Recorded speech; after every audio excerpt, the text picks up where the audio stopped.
एक मिनट रुकना। हाँ चल, हाँ क्वेश्चन नंबर 6 बेटा देखना, क्वेश्चन नंबर 6 क्या कहता है।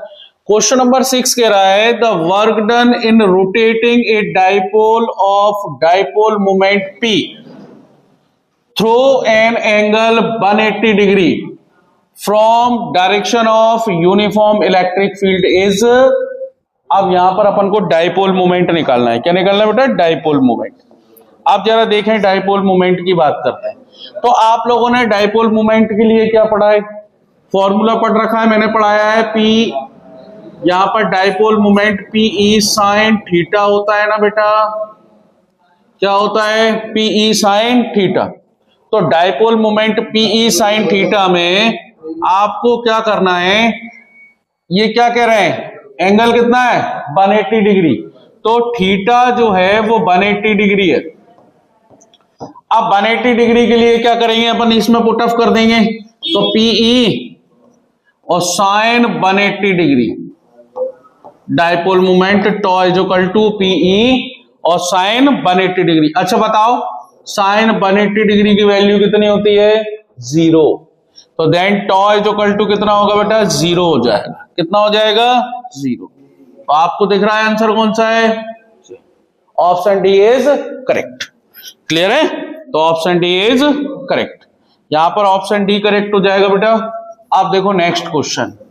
चलो नेक्स्ट क्वेश्चन की तरफ चलते हैं। इस तरीके से जब आपके पास जब इस टाइप के क्वेश्चन आए ना बेटा, तो इस तरीके से ही आपको सॉल्व करना। आप देखिए जरा क्वेश्चन नंबर 7 आपका क्या कहता है। क्वेश्चन नंबर 7 क्या कह रहा है? The intensity of electric field E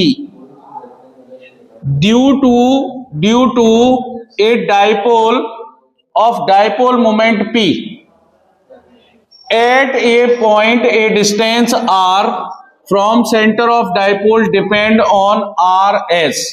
अब यहां पर इंटेंसिटी डिपेंड कर रही है R पर। तो आपने क्या है, एक फॉर्मूला पढ़ा है, मैंने ये आपको पढ़ाया है कि ये जो पोजीशन है ना, ये डाइपोल मोमेंट वाली, ये डाइपोल मोमेंट की जो पोजीशन है ना बेटा, ये एक्सियल वाली लाइन, यानी कि हमने पढ़ा है कि -q चार्ज और एक +q चार्ज, ये एक्सिस पर एक पॉइंट P रखा हुआ है। आपका एक्सिस पर क्या रखा है? एक पॉइंट P, जिस पर हमें electric field intensity find out करनी है।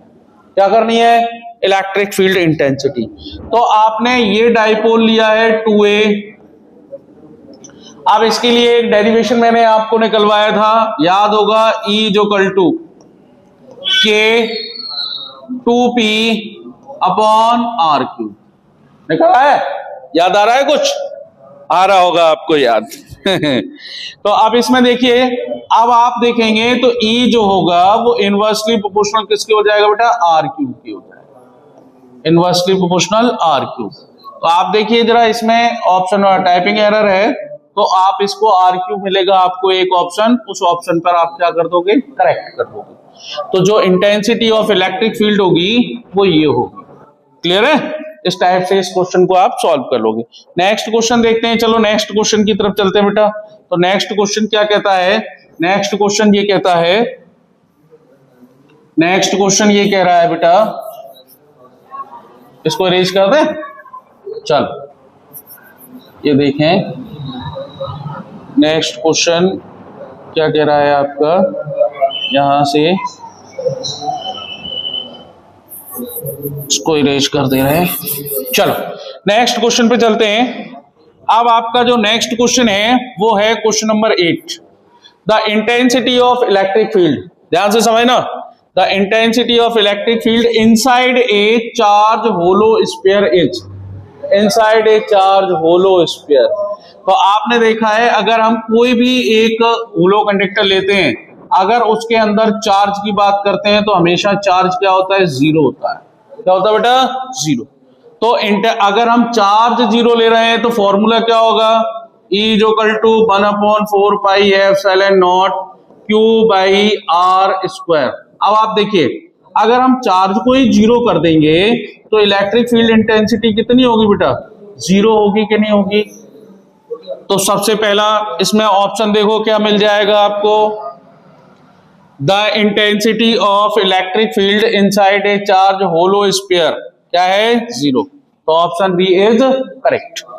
ठीक है, ऑप्शन बी इज करेक्ट। अब नेक्स्ट देखते हैं बेटा, इसके बाद option B is correct. Next देखें अगला क्वेश्चन। चलिए अगले क्वेश्चन की तरफ चलते हैं। तो अगला क्वेश्चन देखें आप, question number 9। Question number 9, the total electric flux emerged out from unit positive charge in air unit the total electric flux। अब टोटल इलेक्ट्रिक फ्लक्स है, आपने गॉस थ्योरम पढ़ रखी होगी, मैंने पढ़ाई थी आपको गॉस थ्योरम, याद करो। फाई जो कल टू कितना होता है बेटा, Q अपॉन एप्सिलॉन नॉट। क्या, Q upon epsilon not. Positive charge लिखा है, क्या लिखा है, पॉजिटिव चार्ज, यानी कि Q is equal to 1 coulomb ले लें अपन, तो flux phi is equal to कितना आएगा, 1 अपॉन एप्सिलॉन नॉट। आपको कहीं ऑप्शन दिख रहा है इसमें, 1 अपॉन एप्सिलॉन नॉट। ठीक है, इस टाइप से आप करोगे।